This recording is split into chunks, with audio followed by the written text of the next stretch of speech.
Hey, it's Andrew. It's December 19th. Let's see, almost 6 o'clock here. And I guess the lesson for today is something that I've been learning. The two things that I've been learning over the last little bit here both kind of came to a head today.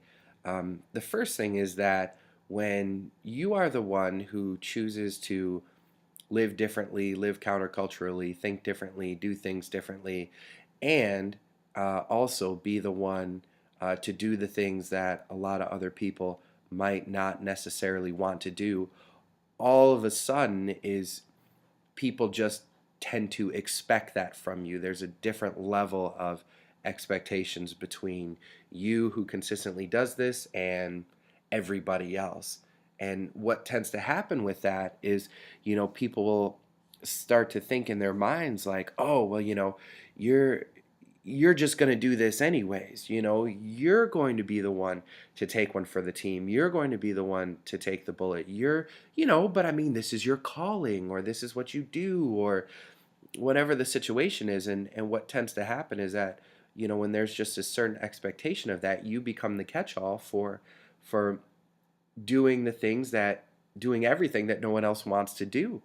Um, and I guess, in this situation, no is the word no is a legitimate option at this point. What I'm learning though, there are just certain things where no isn't a legitimate option. There's a certain situation going on in my life right now um, that I can't say no to, and I will explain to you guys all the details of this situation when I can. I unfortunately can't do that until it's all over.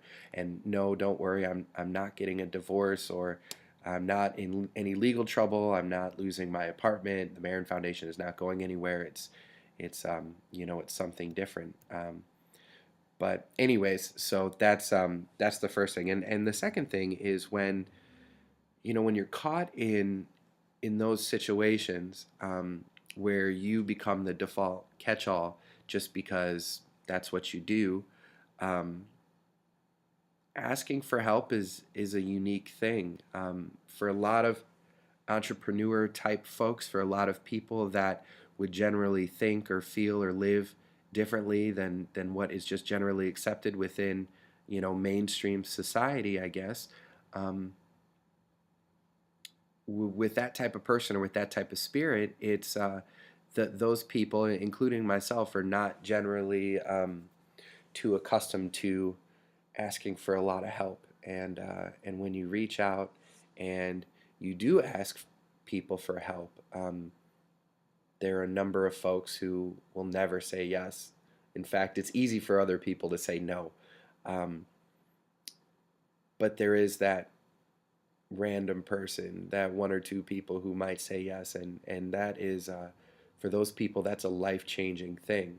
Um, for us, as in that's a life-changing thing. So I guess the two main points today is, number one, just be aware that when you're the person putting yourself out there, people will just eventually expect you to just be the person to take one for the team, to just be the person to take the bullet, just be the person to suck it up and do the extra whatever it is. I had a professor in college that said, if you want to get something done, just ask a busy person. Um, and I guess that's actually a reality. And the second thing is, just ask for help. And although most of the people will say no in helping you out, there might be those one or two that say yes, and cherish those one or two, cling to them, and know that those are the people that have your back more than anyone else. So, all right, love you guys. Talk to you later.